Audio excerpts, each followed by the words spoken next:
রূপপুর পারমাণবিক বিদ্যুৎ কেন্দ্র প্রকল্পে একসময় বালিশ কাণ্ড নিয়ে দেশ জুড়ে ব্যাপক আলোচনা হয়েছিল। এবার একই প্রকল্পে সামনে এসেছে আরও বড় আর্থিক অনিয়মের অভিযোগ। মহা হিসাব নিরীক্ষক ও নিয়ন্ত্রক সিএজি কার্যালয়ের নিরীক্ষা প্রতিবেদনে বলা হয়েছে, রূপপুর প্রকল্পের আবাসন এলাকার গ্রিন সিটির 11টি ভবনের বৈদ্যুতিক উপকেন্দ্রের সরঞ্জাম ও জেনারেটর কেনার সরকারি দরের তুলনায় প্রায় 8 গুণ বেশি অর্থ পরিশোধ করা হয়েছে।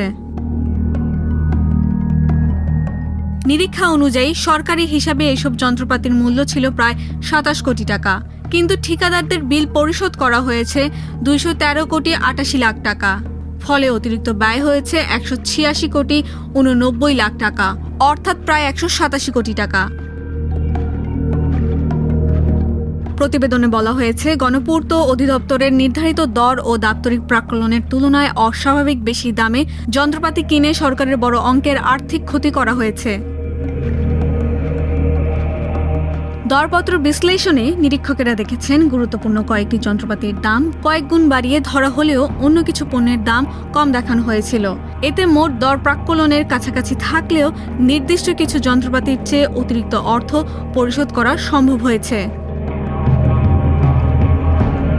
নিরীক্ষা প্রতিবেদনে উল্লেখ করা হয়েছে, 7 নম্বর ভবনের উচ্চ ভোল্টেজ নিয়ন্ত্রণ সরঞ্জামের সরকারি মূল্য ছিল 10,32,000 টাকা, অথচ একই সরঞ্জামের জন্য বিল করা হয়েছে প্রায় 4.5 কোটি টাকা। একটি ট্রান্সফরমারের সরকারি মূল্য ছিল প্রায় 40 লাখ টাকা, কিন্তু বিল করা হয়েছে 4 কোটি 40 লাখ টাকা। নিম্ন ভোল্টেজ নিয়ন্ত্রণ সরঞ্জামের মূল্য 16 লাখ টাকা থেকে বাড়িয়ে দেখানো হয়েছে 3 কোটিরও বেশি। এছাড়া বিদ্যুতের পাওয়ার ফ্যাক্টর নিয়ন্ত্রণে ব্যবহৃত একটি প্যানেলের সরকারি মূল্য ছিল 10 লাখ টাকারও কম, অথচ এর জন্য বিল করা হয়েছে 2 কোটি টাকা।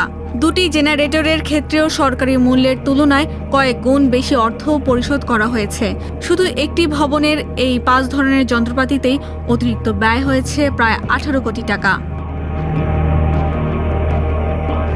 নিরীক্ষা প্রতিবেদনে আরও বলা হয়েছে, সরকারি ক্রয়বিধি অনুযায়ী কোনো দরদাতা অস্বাভাবিক বেশি মূল্য প্রস্তাব করলে দরপত্র মূল্যায়ন কমিটির সেই দামের ব্যাখ্যা চাওয়ার কথা, কিন্তু এই ক্ষেত্রে এমন কোনো পদক্ষেপ নেওয়ার প্রমাণ পাওয়া যায়নি। এমনকি দাপ্তরিক প্রাক্কলন তৈরির জন্য অনুমোদিত প্রাক্কলন কমিটির গঠনের কোনো নথি পাওয়া যায়নি। সিএজির এক দায়িত্বশীল কর্মকর্তার ভাষ্য অনুযায়ী, মোট দর প্রাক্কলনের সীমার মধ্যে রাখা হলেও নির্দিষ্ট কিছু যন্ত্রপাতির দাম কয়েক গুণ বাড়িয়ে ঠিকাদারদের আর্থিক সুবিধা দেওয়া হয়েছে। দর যাচাই, প্রাক্কলন ও মূল্যায়নের নিয়ম অনুসরণ না করায় সরকারের বড় অঙ্কের আর্থিক ক্ষতি হয়েছে। নিরীক্ষা প্রতিবেদনের তথ্য অনুযায়ী, Majid sons construction, Sajin enterprise এবং MSCL, GKBPL যৌথ উদ্যোগে এই 3 ঠিকাদারি প্রতিষ্ঠানকে অতিরিক্ত প্রায় 187 কোটি টাকা পরিশোধ করা হয়েছে বলে উল্লেখ করা হয়েছে। এ বিষয়ে ট্রান্সপারেন্সি ইন্টারন্যাশনাল বাংলাদেশ TIBর পরিচালক বলেন, নির্ভরযোগ্য তথ্যের ভিত্তিতে এটি বড় ধরনের আর্থিক অনিয়মের ইঙ্গিত দেয়। তার মতে, দায়ীদের বিরুদ্ধে কার্যকর ব্যবস্থা নেওয়া না হলে ভবিষ্যতের মেগা প্রকল্পগুলোতেও একই ধরনের অনিয়মের ঝুঁকি থেকে যাবে।